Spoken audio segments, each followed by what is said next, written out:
Apakah hukum bagi seorang istri yang tidak mengizinkan suaminya poligami? Wih, Masya Allah. Siapa yang kirim ini? Padahal dalam Islam sudah jelas. Padahal dalam Islam sudah jelas bahwa poligami itu sunnah. Dan sebagai seorang mukmin, kita wajib menerima Islam secara kafah.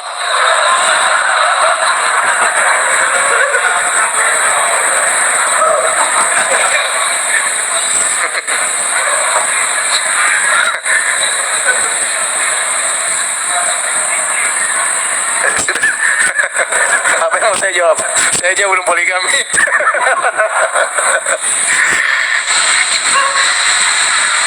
Ya udahlah, sabar ya, akhi. Sabar ya, antum carilah gimana bisa mengambil hati istri antum ya. Pinter-pinter aja. Ikhwan dan akhwat yang dirahmati Allah Subhanahu wa taala. Poligami adalah syariat yang mulia ya bagi yang bisa melaksanakannya ya. Tetapi menjadi bumerang bagi orang-orang yang praktisi poligami namun tidak bisa melakukannya, mencoreng Islam. Ini banyak terjadi. Laki-laki maju dalam medan poligami dan dia tidak tahu tentang fikih poligami. Cepat emosi, tidak bisa mengendalikan istrinya, sedikit-sedikit main cerai. Dia tidak pantas untuk poligami seperti ini. Mentalnya tidak kuat, syahwatnya yang kuat, mentalnya tidak kuat. Jadi poligami itu syariat yang berat ya. Saya punya teman-teman yang berhasil, Masya Allah. Kalau saya dengar cerita mereka memang laki-laki bermental baja ketika menjalani apa? Poligami. Tidak gampang. Perlu strategi dan macam-macam ya. Selain ilmu, selain duit, perlu strategi. Ilmu, duit tanpa strategi gagal. Ilmu tanpa duit juga sangat mungkin untuk gagal. Apalagi nggak punya duit, nggak punya ilmu, cuma modal syahwat, repot. Jadi ini syariat sangat mulia, tapi tidak semua orang bisa mengerjakannya. Maka belajar tentang fikih poligami kalau ingin apa? Poligami. Belajar ya. Dan ibu-ibu, masalahnya ada istri saya di sini sekarang. Jadi sampai sini saja ya, apa yang bisa. Ya, antum berdoa saja, siapa tahu Allah beri hidayah kepada istri antum ya. Jadi intinya kalau mau poligami harus punya ilmu, harus punya kemampuan. Nabi aja mengatakan kepada para laki yang ingin menikah pertama, ya, man istata'a minkumul ba'a falyatazawwaj. Yang punya kemampuan ekonomi maka menikahlah. Untuk istri pertama saja harus punya apa? Kemampuan, apalagi istri kedua dan ketiga ya. Suatu pertanyaan sedih pernah saya dapatkan. Ada seorang istri berkata, "Ustadz, uang saya dipinjam oleh suami saya. Ternyata suami saya poligami dengan uang tersebut." Masya Allah ya, luar biasa ya. Ya, jadi syariat harus dikerjakan dengan baik. Kalau tidak kita hanya mencoreng ya syariat. Karena terus terang ujian paling berat bagi wanita di zaman sekarang ini adalah ujian di poligami, khususnya di Indonesia. Kalau di negara lain belum tentu. Kalau di negara lain lingkungan mendukung seperti di Arab Saudi. Di Arab Saudi bagaimana wanita menolak poligami? Sementara dia sendiri aja produk poligami. Dia ini saja adalah anak dari istri ketiga bapaknya. Kemudian sekarang suaminya poligami, dia mau larang nggak bisa karena dia sudah hidup dalam keluarga di poligami. Biasa, lingkungan sudah seperti itu dia. Ya. Sampai kejadian seorang suami, seorang bapak mau nikah lagi, anak-anaknya bermusyawarah jadikan istri buat bapaknya. Ini beneran. Ya. Karena memang lingkungan sudah sangat apa? Sangat biasa. Hal sangat biasa di Arab Saudi misalnya. Kemudian kalau ada wanita di poligami, juga tidak ada yang mengatakan dia gagal, rendah, terhina, tidak bisa melayani suami. Nggak ada. Isu seperti itu nggak ada. Karena biasa aja.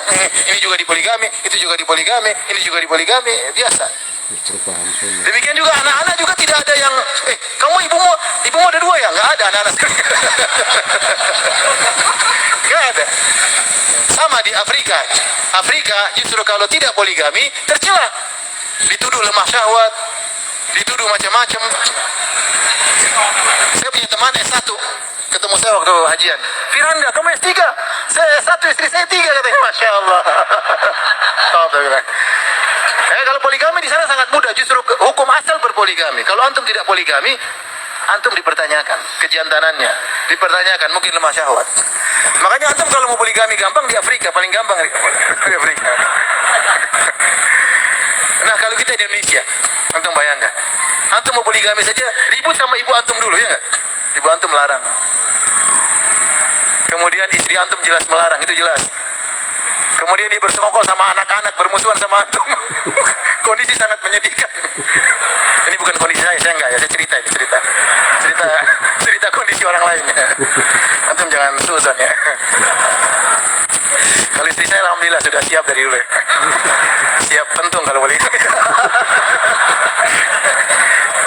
Jadi maksud saya kondisi kita tidak semudah itu.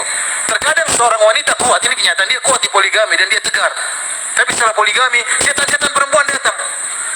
Kamu kenapa bisa di poligami? Kamu gagal ya, kamu tidak bisa layani suami lah. Akhirnya dia jadi down. Gara-gara setan-setan perempuan tadi.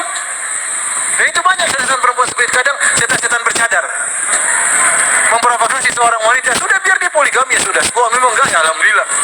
Tapi akhirnya dia memprovokasi sang wanita untuk minta cerai. Minta nuntut suaminya macam-macam, akhirnya rusak rumah tangga. Ya ini hukum dosa besar. Allah melaknat man khabbaba, yang merusak rumah tangga orang. Dosa besar, tidak boleh. Ya. Jadi makanya saya katakan wanita, ujian paling berat bagi wanita adalah di poligami saat ini. Kenapa? Di Indonesia khususnya, karena lingkungan tidak mendukung. Belum sama tetangga, belum sama teman, belum sama dimusuhi oleh keluarga mertua, sama keluarga sendiri. Jadi intinya saya ingin sampaikan ikhwan-ikhwan, kalau antum poligami silakan. Tapi benar-benar antum harus bermental baja, harus kuat. Jangan seperti wanita, ya. Poligami istrinya ngambek, ikut ngambek juga, ya nggak bisa nanti gini. Nanti harus kuat, ya. Ya. Ada teman poligami, Ustaz, kalau poligami harus punya kantong sabar banyak sekali. Jadi memang harus sabar luar biasa untuk bisa berpoligami. Jadi silakan ya.